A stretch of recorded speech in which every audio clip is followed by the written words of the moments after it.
Hello, everyone. Welcome to another episode of Spiritual Readiness on the Time of the Shift. I wanted to talk to you a little bit more about how to adjust to all of the disturbance and the turbulence and the chaos that's happening around us.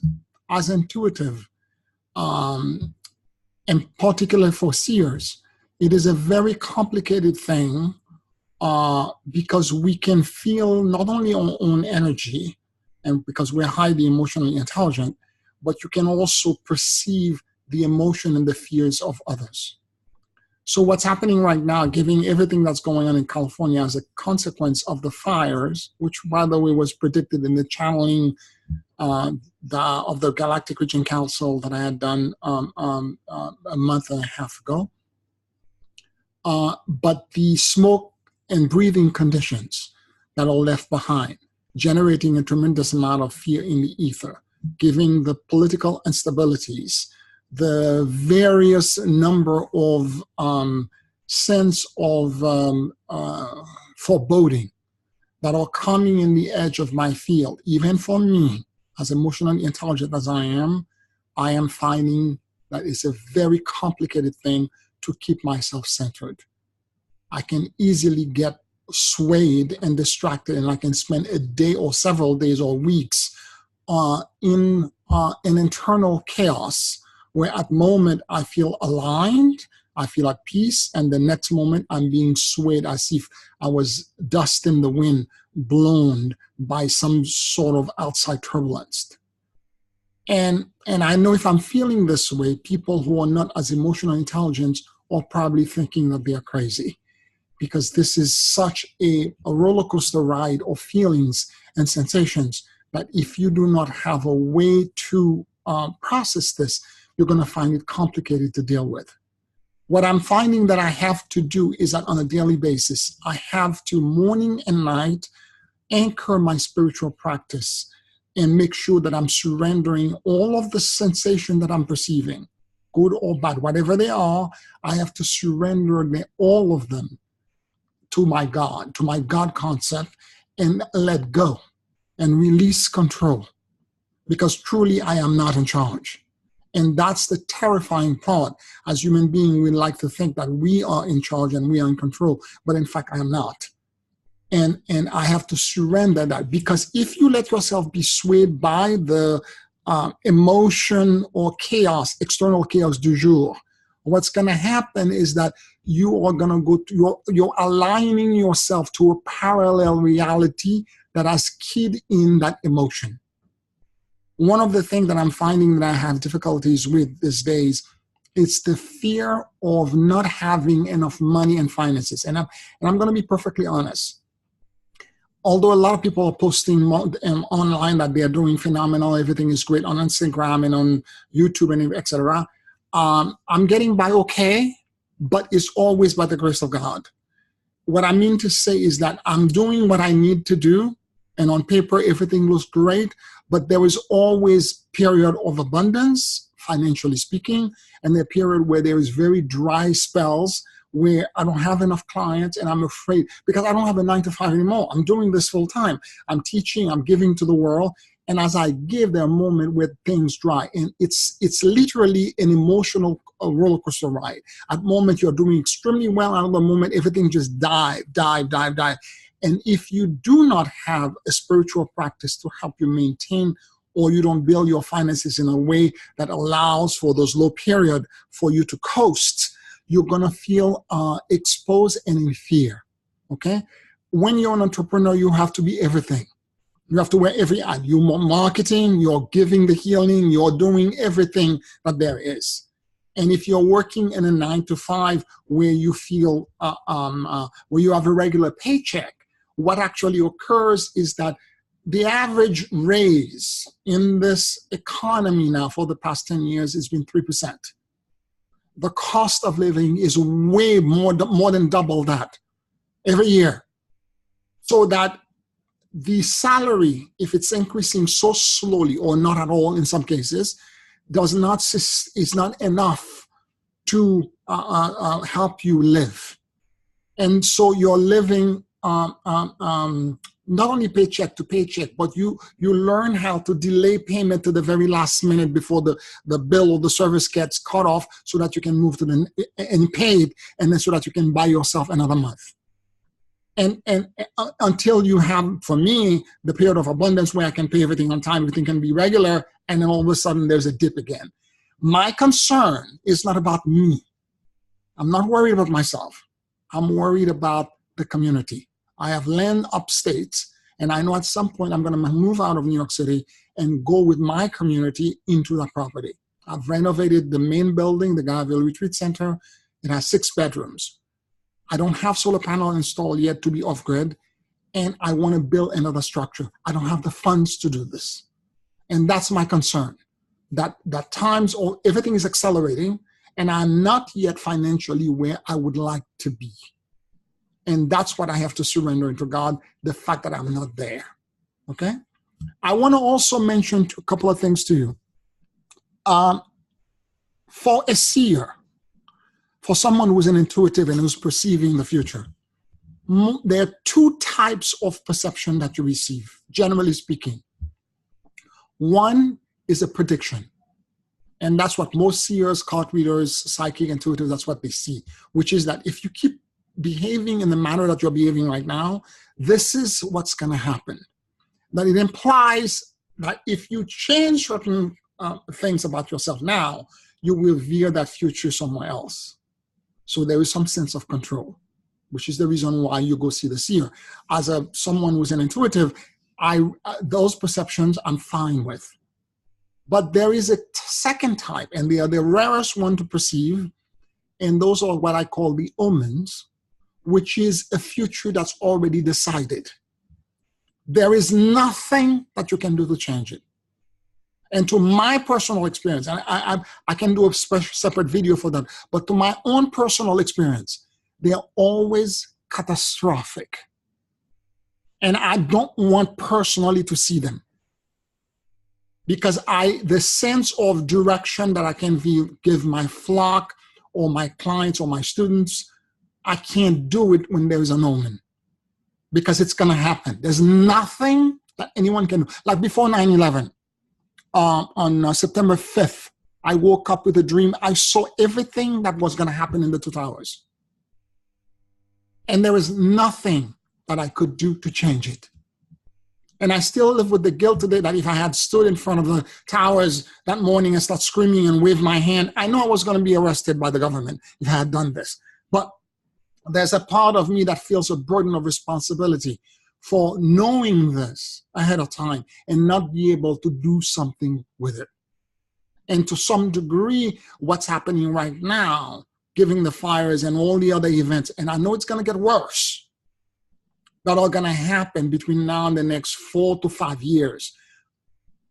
I have this sense of the omen, and I have a sense of the sense of impotence, the sense of not being able to do anything about it. And it's kind of disturbing. But if you remember what the channeling said, there are strategies that they give us and suggestions for us to thrive during that time. The biggest thing is emotional intelligence, meaning that we have to learn, and I'm still learning. I teach emotional intelligence and spiritual intelligence. I'm still learning in the real world where the rubber meets the road. When these feelings are coming at my edge and I feel this foreboding and I'm beginning to feel now all of a sudden, I don't have enough money, I don't know how I'm going to make it, blah, blah, blah. And then I get caught in this hamster wheel kind of thinking. And my mind is spinning out of control. I need to apply the same skill set that I'm teaching, which is breathe very deeply, relax, and ask yourself, is this feeling that I'm feeling, seem to overwhelm me, is it completely all from me? What percentage of it is mine and what percentage is not mine? And the moment I identify my concern is not for me, but it's for my community, I was able to feel better. And to what degree, and because I cannot control it, what is really abundance and what is really money? Money, it is greenback, is not, it's energy. And that energy comes from source, not from the paper or the bank account. It comes from source. And if I can surrender and allow myself to be connected to the abundance, because I've met plenty of people that were very, very wealthy. I had the opportunity of counseling and coaching people that were very, very wealthy, making 500Ks. And I can tell you a lot of them had a lot of money, but they were they're mentally or emotionally poor, suicidal, terrified. There were all kinds of internal, and again, as many of them were entrepreneurs. And as many entrepreneurs, even Elon Musk talks about this, the fact that he's a billionaire, but he has these roller coaster things that are happening to him all the time. Because at any moment, you're doing well, and the next thing you know, everything crashes. And if you're doing this, it has consequences that happens in your own energy field. It causes you to be out of alignment. What people have to realize, abundance, it's not just money that you want. What you really want is abundance. And it means for that to happen, you have to trust and surrender your burden into your God. Because that's where the abundance comes. Because if you have money and you can't sleep at night and you're worried all the time, or you're poor of health, or you're suicidal, you're not rich. Abundance means you have flow in everything because you're aligned to God. And that's what I have to remind myself, that I need to align myself to God and allow, and in miraculous and impossible ways, because this is the way I funded the renovation. In the miraculous and almost impossible ways, the funds came. I just have to realize that I need to do the same right now, given the extreme condition that I feel that are encroaching, and I hear a clock going tick tock, tick tock. The time is ticking. You need to get this ready, and I need to relax and allow God to do this for me. Of course, I'm going to do my due diligence and prepare and do everything that I need to do, but I need to allow God to do it for me. All right? I hope this was helpful. I'm going to do a short prayer with you, if you don't mind. Close your eyes and take a very deep breath. And imagine for a moment that you're taking this breath from the core of the earth, allowing this energy to move through the bottom of your feet, passing through you, dislodging any fears about your survival that you're holding in your body. Let this breath move through your entire body, exit outside of your head, and release it as you exhale outside of your head into source outside of time and space. Surrender and let go. It is not your responsibility to fix, repair, or do anything.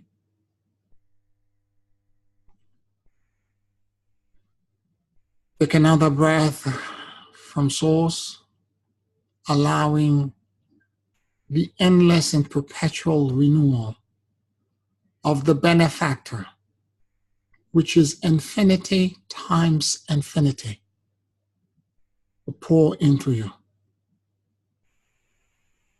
And let this cascade of goodness ground into your being, renewing your body, your mind, your soul, and your spirit, and filling you at overflow capacity.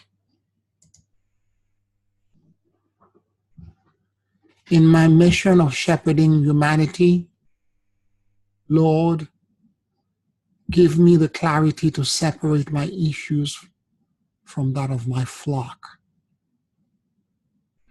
the discernment to release their burden onto you, the compassion to understand their pain and suffering, the intuition to know when to speak and when to be silent, the empathy to sense their distress and worries, the wisdom to allow you to speak through me, the detachment to let you heal them according to your plan, and most of all, the humility to understand that all healing happened through you. May I be a witness to your endless miracle, for you are the giver, benefactor, and the repairer of all sufferings. Thank you for the blessings. I accept the gifts, and I receive with gratitude. Thank you for the blessings. I accept the gifts, and I receive with gratitude. Thank you for the blessings. I accept the gifts, and I receive with gratitude.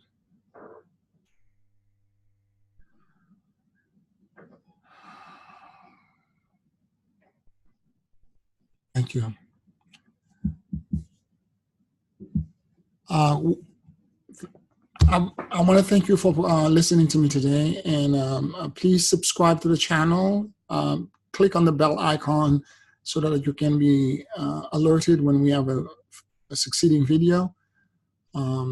Share if this aligns with you, and I'll speak to you next week. Blessings to all of you. Deep love. Bye.